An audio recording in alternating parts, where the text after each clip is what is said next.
Okay, this is kind of a new type of video that I've been wanting to make for a while. It's kind of an improved version of that Going to Sleep Stories thing that I did before, except this time I voice act it all in one take and draw some sort of sketch on paper to put in the background. Kind of like a low-quality Steven Universe future rewrite or something. But for the people who don't know what the Going to Sleep Stories thing is, I have found that a way to help with the insomnia that I have unfortunately developed over the past year is to make sort of a routine before going to bed where I do calm stuff like listen to shows or whatever. And one of those calm things is to write random fan fictions, usually about Steven Universe. They start and stop abruptly and are usually having some sort of odd prompt to go along with them, usually just being a single scene stuff or like a headcanon or something. So, I realized recently that I have over 100,000 words written about these little random fan fictions, and some of them were actually kind of good, so I wanted to start making them into videos since I thought that they would be interesting. They'll be low quality, obviously. I'm not gonna spend weeks preparing them or anything. It's not meant to be a chore, so sorry if it's messy. I'll only be doing one take of this all at once, so if I stammer while narrating or if someone slams a door in the background, please forgive me. So, yeah, I'm gonna do that now. This Going to Sleep Stories prompt was basically how I would have written Connie's personality if I got to rewrite the whole series. I would have made her a lot more outwardly angry and stuff and fiercely affectionate to Steven in the "if you touch one adorable hair on his head, I will kill you" sort of way. She acts all quiet and polite around her parents, but she's able to be her feisty self around Steven. This helped a lot with her sword fighting training too, and she ends up doing stuff like challenging Jasper, who is like 5 times her size, to a fight, all like, "Fight me, you overgrown Cheeto Puff!" Anyway, the personality change is probably easier explained in story form, so this scene was set after Steven returned home through Lion after sacrificing himself and being put on trial and Lars dying and all that jazz. I would have not had the avoiding him arc with their relationship since it's kind of abusive, and this hypothetical scene would have replaced what would have happened with their relationship. Alright, so I'm gonna stop talking your ears off and start voice acting already.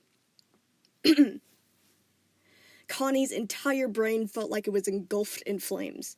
Like a pile of wood chips that were dried in the sun for days and then soaked in lighter fluid and then thrown in a pit of lava.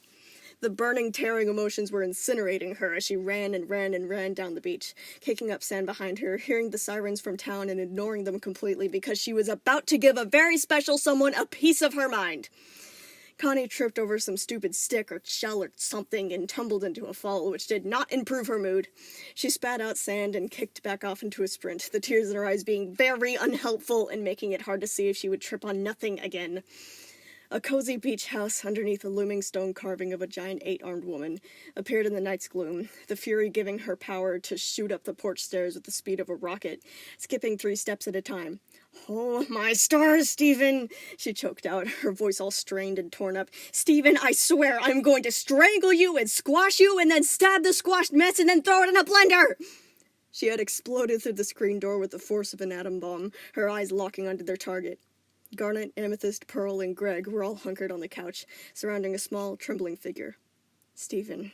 He looked like every square inch of him was covered in dirt, his hair in disarray, eyes hollow and watery. He wouldn't stop shaking, seeming so weak and feeble from the horrors that he went through in the past few days, only having barely made it back to Earth with Lion's help. Connie was paralyzed in the doorway, not having any idea what her emotions were trying to tell her, her breaths heaving with tears. "Steven!" she began, beginning to stomp up to him. "I cannot believe you think you can just heroically sacrifice yourself like that and scare me half to death!" She saw the gems and Greg peeling away from Steven, eyes popping in fear of becoming the victim of her wrath. You're the best and most selfless and brave person, and dumb, so very, very dumb."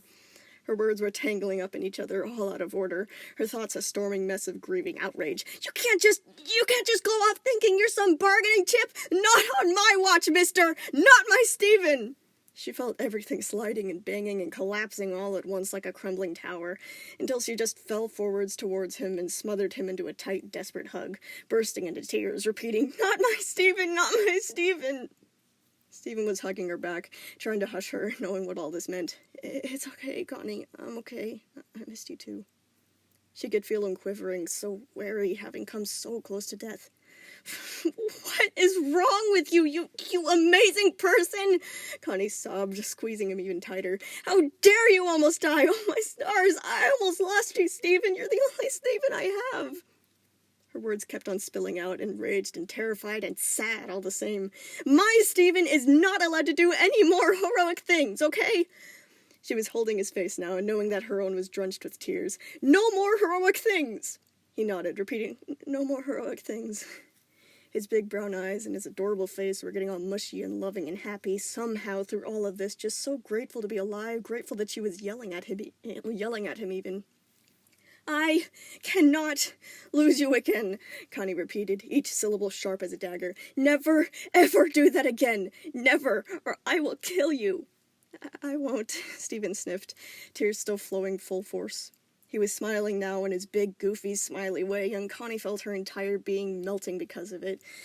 But she didn't care because this was her Stephen smile, and it was perfect because her Stephen meant everything to her. Connie let go of his face and just fiercely hugged him some more, feeling like she would never be able to let go again, not without fearing him being taken away once more. Connie and Stephen held on to each other, running out of words by now and dissolving into hiccups and cries. The beach house was filled with sniffles and whimpers as the Gems and Greg fell in for a hug too, their warmth mixing and growing together like one living, breathing organism. Safe and together again. Yay! Okay, so I'm gonna turn off the recording now. Hope you guys liked it. Yay! If you guys want to see more of stuff like this, just tell me and I'll continue making stuff like this, because it's not really too hard to make. Yay, okay, bye! Love you all.